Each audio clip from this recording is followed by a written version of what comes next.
Hey, what's up, everybody? I want to welcome you to another episode of the Dreamers Pro Daily Recap, where we give you a recap of all of the hot topics that we covered that day. You can catch them in their long format and also catch it fully streaming for free on Apple Podcasts. So yesterday we pissed off Suzette. Suzette went on a rampage that why Dreamers Pro is producing. He started off the month with 4 LeBron videos, like as if that's not all you talk about. This dude over here getting tired. How he another LeBron, like as if you talk about anything else any day. How dare you talk about my boo thing? If you're not saying anything positive about him, don't say anything at all. He's mine and mine alone. You know who you are, Suzette. Anyway, so yesterday one of the shows we did was reacting to this post that went viral of LeBron James practicing in the Clippers facility, right? In the Clippers practice facility. And a lot of us reacted to it. A lot of us were like, okay, bro, what the hell are you doing? We want to quickly put up the image again for you guys, for you guys to see. So this post generated over 1 million likes, got, I'm sure, a ton of engagement. So this is the image here. And he wrote, say whatever you want, but you damn sure won't be able to say I don't put in the work. We'll see what happens when I no longer exist, man. F this bleep, right? So that's the image there. You see the Clippers background. That image made a lot of headlines, and a lot of people like, bro, what are you doing? Ain't you supposed to be a Laker? Like, what is going on here? So this afternoon, I was just running around, running some errands, but then Mitch sends me over a topic, and he's like, bro, okay, we got the article here where Rich Paul is actually clearing up this viral post. They have a lot of Laker fans up in an uproar, like, bro, what are you doing? Ain't you supposed to be a Laker? What are you on right now? What's happening? Okay, it starts off saying Rich Paul's comments should clear the air as LeBron James sparked outrage for using Clippers facility. LeBron James sparked a controversy among Laker fans as he posted a picture on Instagram where he had the Clippers logo in the background while he was training. Many fans were concerned and shocked as how the Lakers superstar was using their rival team's facility. However, Rich Paul's comments on a live stream should clarify that Laker fans have nothing to worry about. It then continues on. It says, Paul, James's agent and close friend, appeared on a live stream with the internet personality Talil and spoke about Clutch Sports Group using the Clippers training facility for their clients. I just hope we got to keep this facility because nobody cared about this facility until we got it. And now everyone wants this facility. That's what happens. It's their old practice facility, yes, said Paul, and Ty Lilly pointed out they're using the Clippers facility. They don't need it back. They have a new place. I'm just saying this was sitting here idle. Steve Ballmer and his team were gracious enough to allow us to use this facility. Therefore, LeBron James, who is Clutch Sports' oldest client, was only using the Clippers facility to train and nothing else. With James' future being in question, a lot of signs indicate that the Lakers will have him at least to the end of this year. Even Luka Doncic. Okay, so you heard what he had to say. Bro, these dudes are trolling people, man. You know that they are trolling. According to his agent, Rich Paul, they use the facility because it's available. Okay, cool. Let's say that Steve Ballmer and these guys were gracious enough to allow them to use their practice facility. And let's just say that they decided to use the Clippers facility. No problem at all. Fine. Why are you posting a picture of the Clippers in the background and acting like as if you know? Like, yo, these dudes got to knock it off, man. Like, y'all got to knock it off with these antics, man. Y'all knew good and well that if you as a Laker, knowing there had been all of this conversation and rumors in the offseason where one of the teams that was rumored to be interested in LeBron were the Clippers, you must know that if you sit there and start training and they take a photograph of you with the Clippers logo in the background and you post it on your Instagram, you must know that people are going to react. Like, yo, come on, bro. Like, knock it off. Knock it off with these stories and these fairy tales, man. They knew exactly what they were doing. Yes, it could have been innocent that they were in there training and using the facility. Yes, that's all valid. And let's say it's true.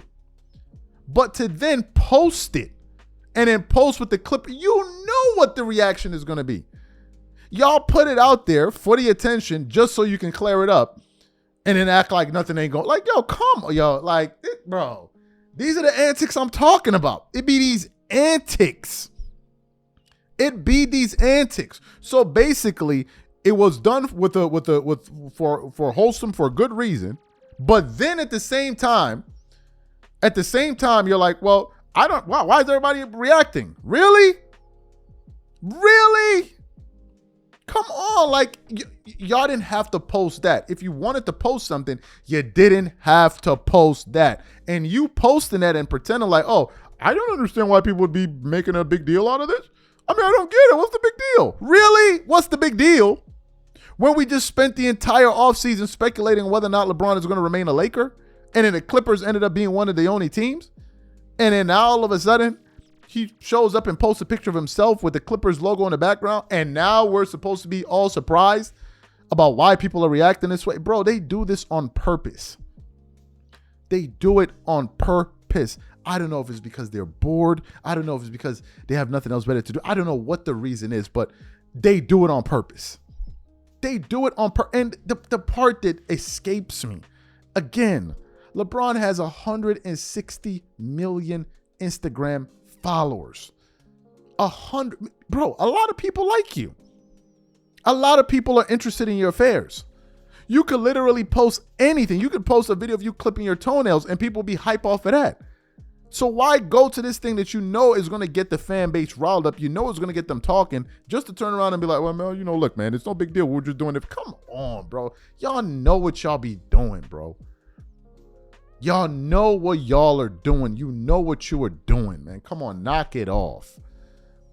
You know what you're doing. Like, so to act like, oh, man, you know, we're just having a workout. I mean, we're just having a workout. Did you need to post that? Did you need to post that? This is another question. Do we got to post everything that's going on in our lives? Bro, man, I don't know. You heard what they said, man. Y'all make these dudes, man, it's unbelievable.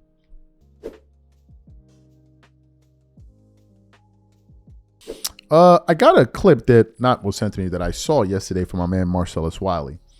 And, Marcellus Wiley used to work at ESPN, used to work at FS1, so he knows a lot of the people that are being talked about in media. He gets quoted a lot by websites like Awful Announcing and even the New York Post at times. So Marcellus Wiley is a well-known guy, well-connected into the sports industry, and he has a lot of background information that a lot of us don't have, and I think that's one of the reasons why so many people tune in to gain his insight on a lot of these issues. So, as you guys know, Shannon Sharpe has been fired, and it's just been one thing after the other. He got fired after that lawsuit, and then subsequently got hit with another $20 million lawsuit, which just seems like this thing is just spiraling out of control. So, I'm always eager to hear what Marcellus has to say about these things after they happen, because he always gives us some keen insight that I think a lot of us find useful. So I came across a video from his Instagram page, and make sure if y'all go follow him on Instagram if you're not already. But I came across his video, and he was reacting to this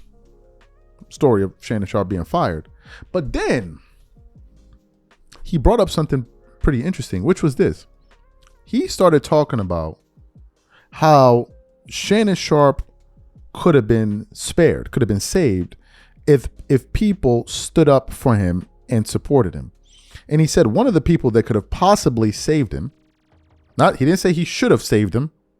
He didn't say any of that. He said he could have saved him was Stephen A. Smith. He said if Stephen A. Smith gone out there to bat for him and tried to save him from his job, possibly ESPN could have opted to make a different decision. But he also stated that given the fact that all of this grotesque evidence and information was coming out, it put even him in a very difficult position to be able to do anything, even if he wanted to. But I think he gave a very, very interesting insight here. So what we want to do now is want to play exactly what Marcellus Wiley had to say. I want you guys to listen to it in its entirety, and then I want to come back and react to his comments. Take a listen to Marcellus here. He was doomed when none of those people would stick their neck out for him. And we knew that based off of the only public figure that we know has executive power, really is Stephen A. Smith. By his choice words, by his response, by his conversation he had with his bosses, we knew that they had relayed to him, look, let's land this plane slowly, softly, but we're sure we're going to do it. And that was back then, right? You could just hear it. And this is not to put this on Stephen A. He's just the only public-facing executive, right? Everybody else, y'all don't know their faces, even though you know some of those names. So nobody could stick their neck out there and do it. And you want to know why they couldn't?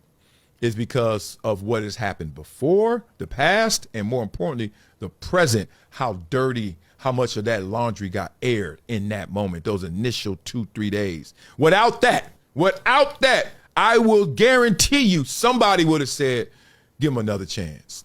If this was just a lawsuit, man, she young. Damn. All right, Shannon, handle that.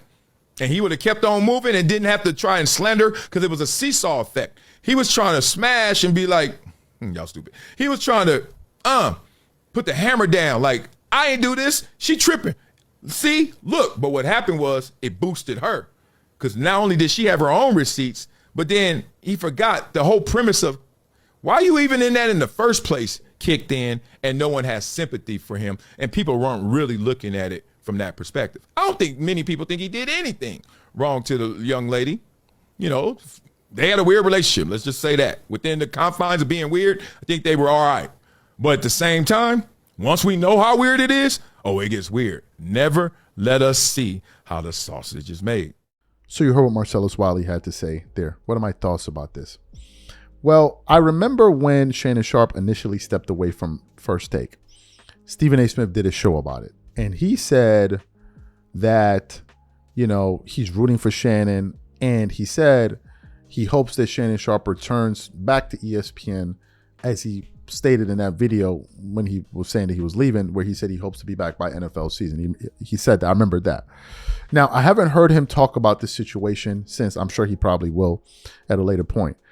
But to Marcellus's point, which is he could have saved him. Look, guys, what we do know, and we know this because Stephen A. Smith himself has said it, no one makes it on ESPN First Take without his approval. Nobody. So anybody you see on that show is there because he gave the green light. He also vouched for Shannon to go to ESPN after he had lost that job at FS1.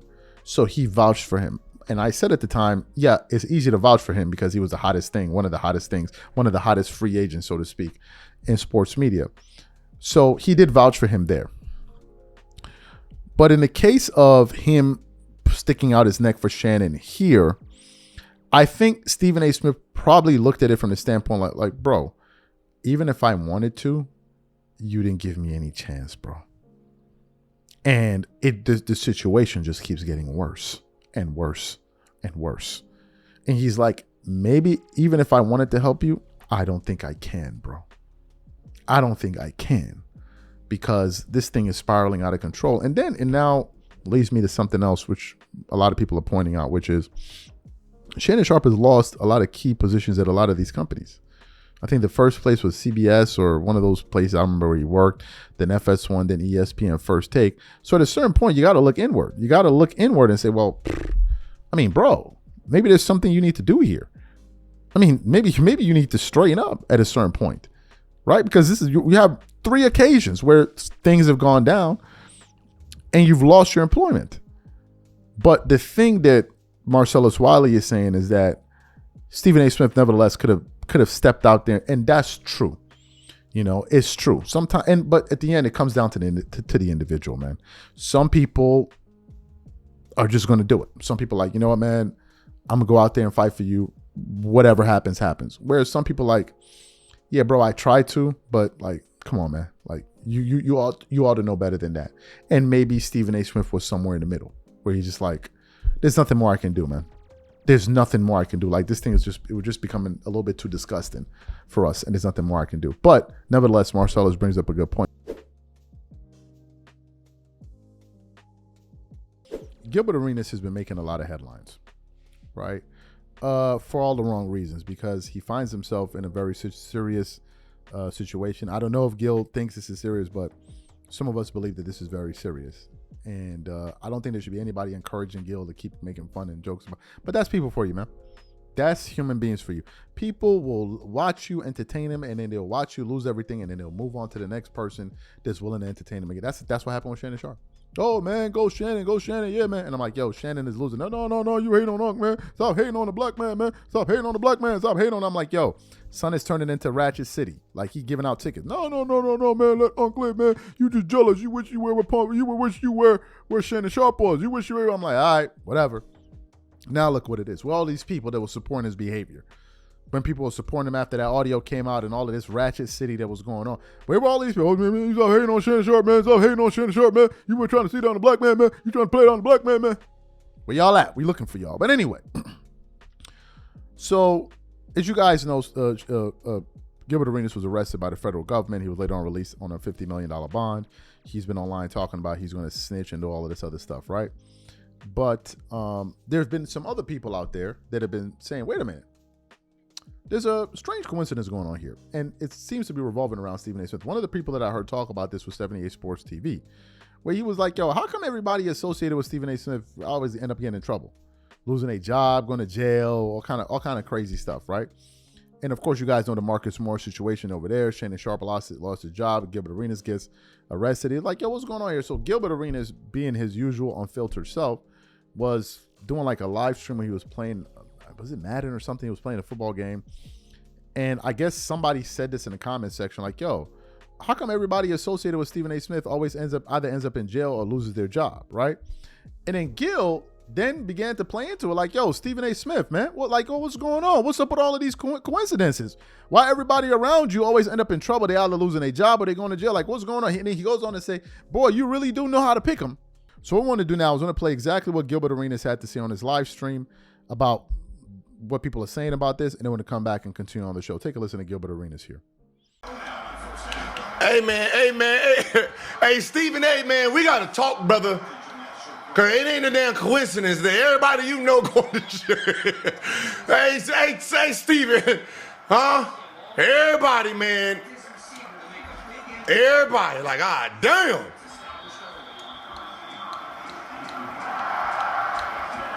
Y'all see that? Everybody. What? No, I ain't saying. No. I ain't saying he. I ain't saying nobody snitch. I'm just saying, hey man, you know how to pick 'em. Hey Stephen, you know how to pick 'em, man. I'ma just be honest.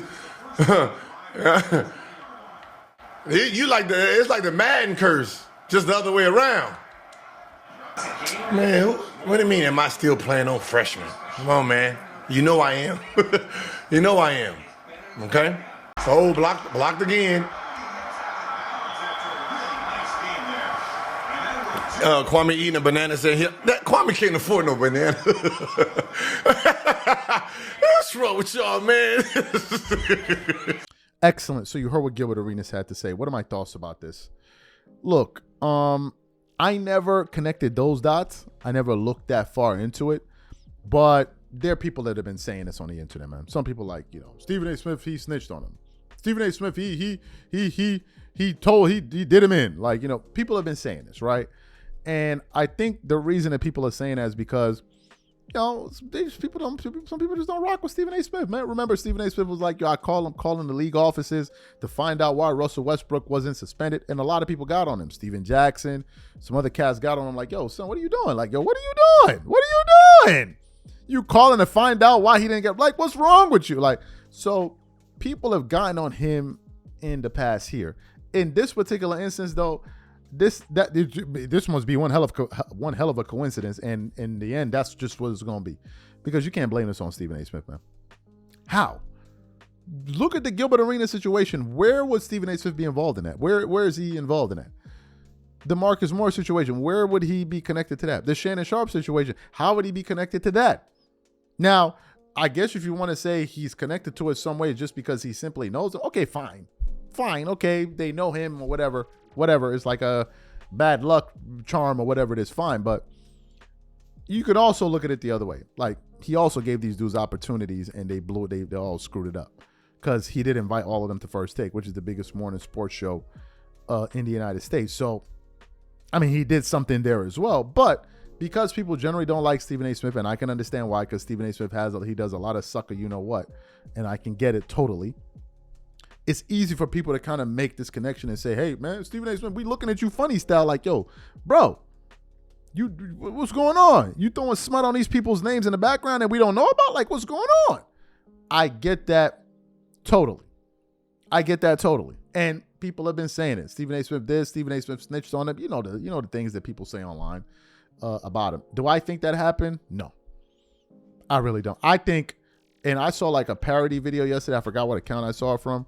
It was like a conversation between Stephen A. Smith and Shannon Sharpe. You guys go look for it. It is one of the funniest parody videos I've heard in a while. It's basically a conversation of where Shannon Sharpe calls Stephen A. Smith after he gets fired. And the person that's impersonating, bro, is one of the funniest things I've ever heard. But it's basically Stephen A. Smith going off on Shannon Sharpe like, yo, what are you doing?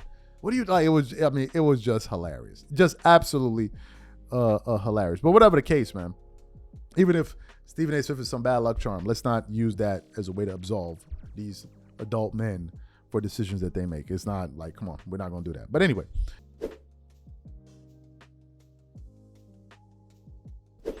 You know, Shannon Sharpe is the man of the hour. After he got fired from ESPN, everybody reacted to it. And then what seemed like 24 hours later, he got hit with another lawsuit by someone that attended an Usher concert. We did a show about it. And it's a crazy one, another $20 million lawsuit. So, you know, when it rains, it pours in the case of Shannon Sharpe. But anyway, I was going through the internet this morning and I came across an article here from The Sun. And the article had a totally different title, which like a totally different topic item that I was thinking of talking about.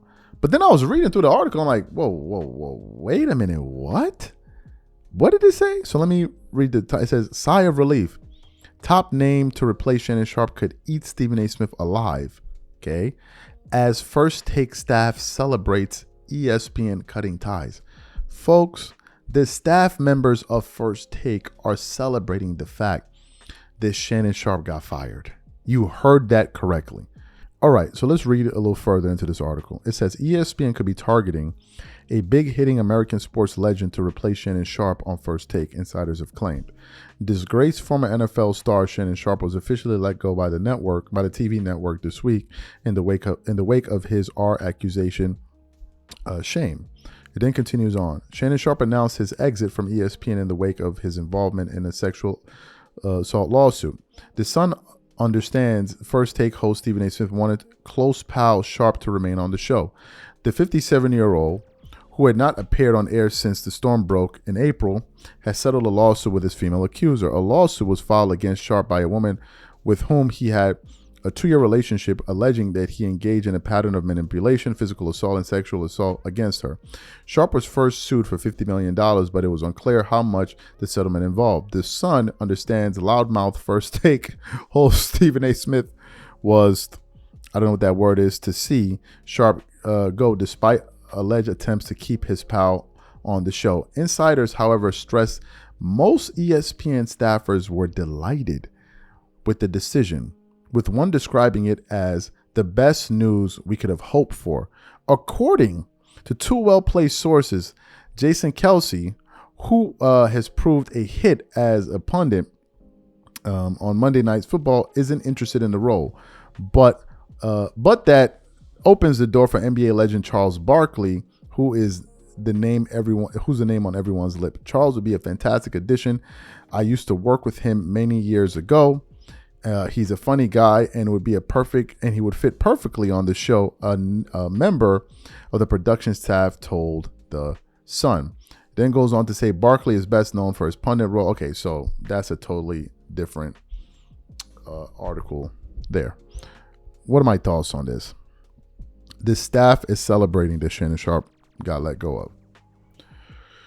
Well, look, this isn't the first time I heard something like this before. We even heard some murmurs back a few months back that some of the staff members were unhappy with Shannon Sharpe and even Stephen A. Smith. They were saying that Stephen A. Smith was too greedy after he landed his $100 million contract. They thought it was a money grab and all of that stuff. But this is not a good thing, man. This is just not a good thing for people to be celebrating that you're off the show. What were you doing that caused people to celebrate the fact that you're no longer employed at this network? What were you doing? What were you doing? And then you look at the last stop that he was at where he was let go of. And according to what I understand, the main reason Shannon Sharpe was let go of was because of that brawl or that incident that he had at the Lakers game with the Grizzlies players. They were like, this is the final straw. And then you had the other situation. I mean, apparently the other situation that he had at the place he used to work for before ESPN. So now you have three major networks where things don't work out. And now you leave ESPN First Take, a place, by the way, to be fair to Shannon Sharpe, where he was helping them get record ratings. Like when he was there, he was a boon for that network. I mean, for that show. I mean, let's just call it what it is. I remember sometimes they were getting an audience size 10 times the size of Undisputed. 10 times. It was just absolutely insane. So in terms of from a revenue standpoint, he was very, very successful. And yet and still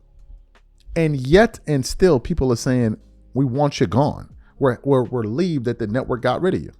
We were even hearing reports that after that first video that came out with the audio, Michelle, the leaked sex video, whatever it was, people were surprised he wasn't suspended for that.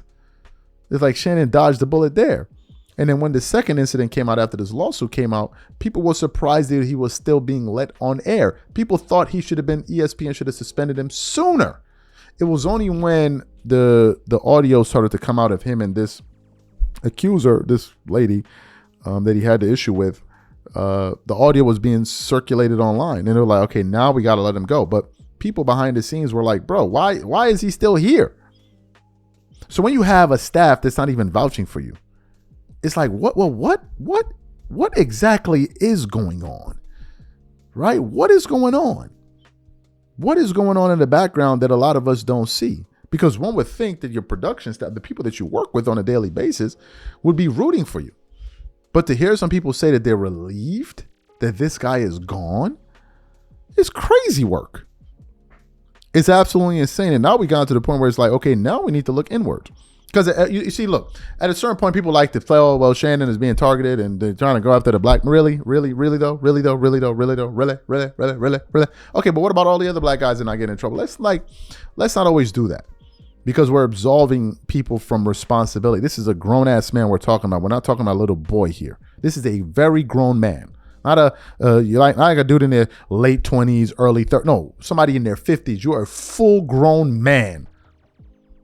At that age, you're old enough to be a grandfather at that age. So let's also place some of the responsibility on these grown-ass men and let them take accountability for some of the decisions that they make. These are not babies here. Let's not put them in diapers.